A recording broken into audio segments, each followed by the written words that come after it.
I stood on the balcony of the guest chamber in the palace and looked down at the garden that was set up to accommodate guests who would come out of the event hall, probably to see the beauty of the flowers and at the same time to take a breath of natural air. There were round tables, each with a pristine white tablecloth on it and a bouquet of white and purple flowers. Bunches of white and purple flowers were placed at certain points in the garden to create an invisible border around the area designated for the event. Bushes in the garden were covered with soft fairy lights that will be turned on an hour from now to illuminate the space discreetly. It was almost 5 o'clock in the afternoon, making it 2 hours before the guests began to arrive, leaving only the maids walking around in the garden as they were busy with finishing touches. A sneer left my mouth when I thought about the people who would come into the palace tonight. Especially those who wished to cause harm, like King Orin. I hated the fact that he was coming, even when the last thing I wanted was for him to gain access to the palace. We still didn't know what his plan was or who else in the palace was helping him, which makes it even more risky to have him here in the palace, close to Letitia and the twins. After taking a sip of my drink, I continued to watch the garden as the maids carried along in the preparation of my turning into a new age. My eyes shifted from them over to the guard stationed there, their faces bared from any emotions and their eyes wandering, ready for any form of danger. The security in the palace has been heightened, with Nico overseeing it and watching for any acts of suspicion, while Zane was in charge of watching the guests to make sure nothing was amiss with any of them. I could only hope for tonight to go smoothly. I released a long breath to stabilize my emotions. Just thinking about what is to come an hour from now was getting me angry, and I didn't want Letitia to feel my turmoil. I should be composed and happy because Letitia spent a whole lot of her time making sure today would be a success. My gaze remained in the garden when the door pushed open, and I rolled my eyes, not having to look behind me to know who it was. There was only one person who would barge into a room that I was in without proper courtesy and who wasn't Letitia. I took a sip of my alcohol as the sound of footsteps approached me, with 2 figures standing on either side of me. "So, how does it feel to be a day older?" Zane asked, tapping my shoulders, and I turned to glare at him as a cheeky smile lit his face. "The same," I grumbled out, taking yet another sip of my drink. "Happy birthday, Darium," Nico wishes, and I groan in response. "You know, for someone celebrating the marking of a new age, one would think you would show a bit of excitement." Zane inputs. "I mean, it's understandable, you being grumpy, thinking of the future that awaits you." I raised a brow at him, wondering where this conversation was headed to. Though I had no doubt that it was going to be irrelevant and him spilling out nonsense, I chose to indulge him just for the sake of our friendship. "Another age means a day older, with you getting close to a wrinkled face, white hair, constant body pain, gray teeth, and frail bones." His words were met with a blank stare, and I wondered how incredulous he could get. Nico, on the other hand, shakes his head while struggling to contain his laughter, while Zane seems pleased with himself. "Tell me why we are friends with him again," I muttered, asking Nico, who laughs, shrugging his shoulders. "Beats me," Nico says. "I guess we don't want him whining down our ears about 3 being the perfect number, and us being the 3 charming irresistible trios, with him being the charming one in the group." I scoff at this, the memory of how Zane tried convincing us about such ridiculous theory when little flashed through my head. But there is no denying that I am the charming one out of us 3. Nico being the heartthrob and Darium being the grumpy one. Why am I the grumpy one and Nico the heart-throbbing one? I asked with a scowl on my face. "Are you seriously asking me that?" He responds with a dramatic roll of the eyes. "Even right now, you are being unbelievably grumpy," he states, making sure to emphasize the grumpy even more. Choosing not to compliment his words, I turn to face Nico. "How is the security at the entrance of the palace?" "Tightened, we are making sure no one walks in with any weapons. You don't have to worry about tonight going haywire, I will be sure to leave a watchful eye so nothing of that sort happens. I will also be keeping watchful eyes on the people, especially King Orin. We don't know what that scum is up to, I won't put it past him to do something drastic or crazy." Zane asks. I nodded, moving away from the window to where my clothes were neatly hung as my eyes scanned through it. "Why don't you get ready? Letitia is probably almost done getting dressed." Nico said, tapping on my shoulder lightly while Zane gave a thumbs up as they both made their way out of the room. Choosing to key into Nico's words, I decided to get ready. I put on my royal clothes as I styled my hair backward. I gave it one glance before making my way out of the room. Darium. A voice called from behind me, causing me to turn back. Devlin, I said, with a smile on my face as he drew near. Happy birthday. Thanks. I responded, giving him a firm handshake. When did you arrive, Nisha? Late last night, I couldn't make it to the palace, so my men and I boarded a room at the inn. What about Minerva? I asked when I didn't catch sight of her. She sends her regrets as she couldn't make it since she is heavily pregnant and would be giving birth anytime soon. I could see the excitement on his face at the anticipation of the arrival of his child. What about Letitia? She is up in our chambers getting ready. I will let her know of your arrival. Thanks, I will see you at the ballroom. He says he is carrying me along his way as I continue to go up the stairs till I get to our chamber. I pushed open the door and was welcomed by the beautiful sight of Letitia in a red ball gown, her back facing towards me. She turned to gaze at me with a smile on her face, and a gasp left my lips at how insanely beautiful she was. You are stunning, I said, taking in her glorious form. But I prefer you naked. My tone sounded teasing, but I meant every word I said. Letitia rolled her eyes, trying to fight back the smile. I closed the gap between us as I wrapped my arm around her waist, leaning down, and my lips met her in a sweet, passionate kiss. The ballroom was as crowded as expected, filled with both familiar and unfamiliar faces. A slow music was played when Darium and I walked in, halting the people from whatever activities they were doing as they bowed their heads to their king while the royals raised a glass of their drinks. We got to the top of the ballroom, where our seats had been placed, and Darium turned to face the people, delivering his speech to begin the marking of his turning of a new age. It's with a grateful heart that I welcome you all today for heeding my invitation and choosing to come celebrate this special day with the Queen and me. I hope you all have fun, he says, and a loud cheer filled the room as the music picked up its beats, making some of the people start dancing. Letitia. A smile touched my face when I saw Devlin handing me. Brother. I called out, leaving Darium to jump into his embrace. I wasn't sure you were going to make it because of Minerva's condition, I said, and my eyes wandered behind him in search of her. She couldn't make it, since she is close to delivering. He answered my unsaid question. Then you shouldn't be here. I scolded him with a glare, causing him to laugh. Believe me, I wanted to stay, but Minerva can be terrifying if she wants to. He shudders. She wishes for one of us to be present on Darium's birthday and asks that I represent us both. I couldn't say no. Well, I'm glad you are here, but I don't want you to miss the birth of your child. You don't have to worry, as I will be out of here by dawn. He states this with a chuckle. What about Katrona? I nodded my head to the far end of the table by my right, where she was sitting with Zakkai, the both of them holding on to Arsenio and Hasoslava. Zakkai, being cheeky as ever, whispered something to her, which had her bopping her head backward as she laughed. She seems to be doing better than expected. I'm surprised as well with how well she is doing, I said. I'm just glad to see her smile again. I better go check on her myself. He says this, giving me a warm smile before walking in their direction. I turned my attention back to where Darium stood to see him talking to a group of royals. He must have noticed my eyes on him because he turned his face in my direction, and his eyes met mine with his lips pushed upward to the side. His mouth moved, muttering something to the men in the group, while his eyes were still fixed on me. They all turned to look at me with a smile, which made me wonder what he told them. One of them, who seemed elderly, tapped his back, and Darium excused himself, making his way towards me. What did you say to them?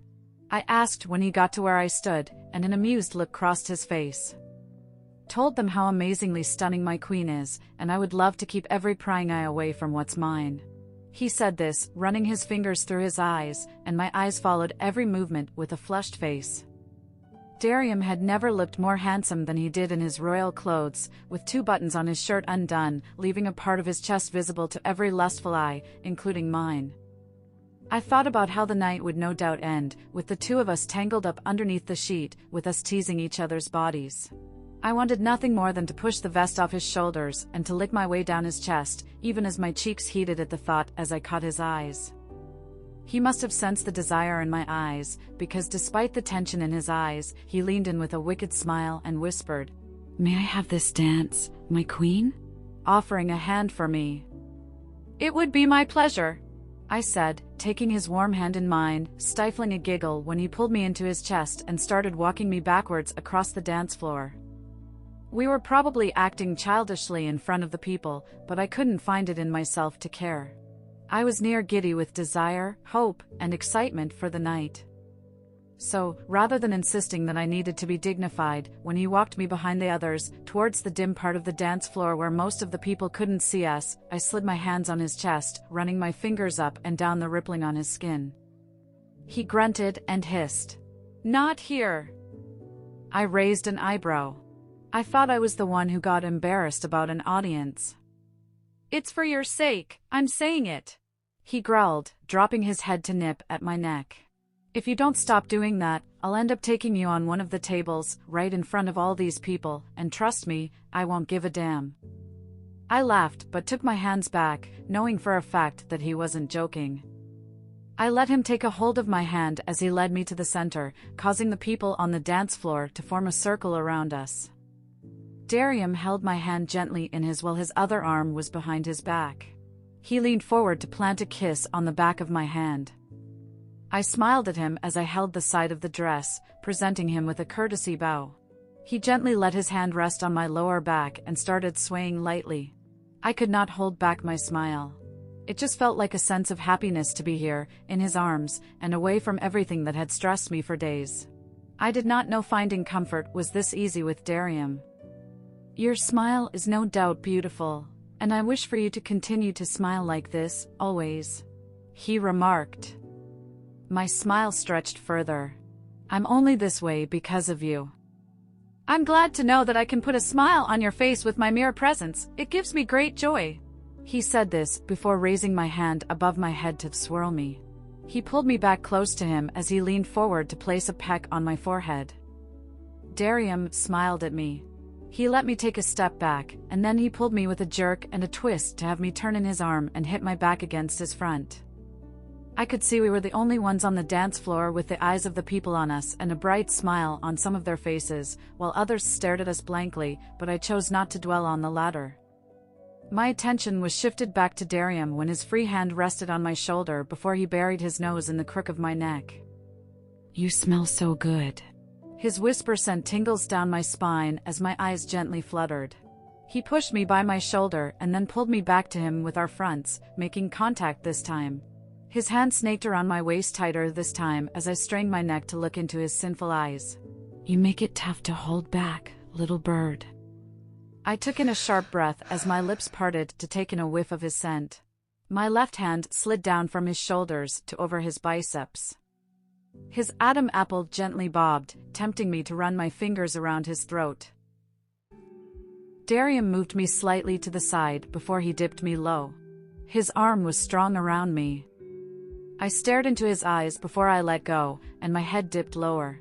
My hair almost touched the floor till I saw the ceiling with beautiful lights adorning it. I felt a gentle kiss that Darium planted on my lower lips. He planted another kiss below my collarbone, a threatening distance from my chest, which had me draw a sharp breath. Before going further, he brought me back to face him as he held me flush against him. I gulped as my lips parted and my eyes slowly traced his perfect face to his luscious lips. "Letitia," I jolted as I heard Neetha's voice right behind me. With a flustered look, I cleared my throat. Darium's gaze lifted with mine as he stared at Neith. I turned around, and she looked absolutely alluring. Her maroon body-fit dress accentuated every curve of her body. That was not the only thing. The dress was utterly revealing, with the V-cleavage reaching to her upper abdomen and a large slit that ran all the way to her waistline. It made my face heat up thinking of how she could even carry it so well. I asked Neith, I can see what took you so long, referring to how beautiful she looked. She ran her fingers through her hair, a different shine on her face. I wanted to look my best, she said, turning her gaze to Darium. It rested on him for a brief moment before settling back on me. The both of you seem to be having quite the moment, she says with a smile, giving the people a show. I flushed, looking away. I won't say it wasn't our intention, since we were very much aware of their eyes on us. I said. You shouldn't disturb the lovebird moment, my love, Nico says, coming to stand next to Neith. This is, after all, Darium's day, and I'm sure Letitia wishes for it to be memorable. His hand rested on her waist when he shifted his gaze to Darium. We were getting to the memorable part when my dear sister decided it was a good idea to interrupt us.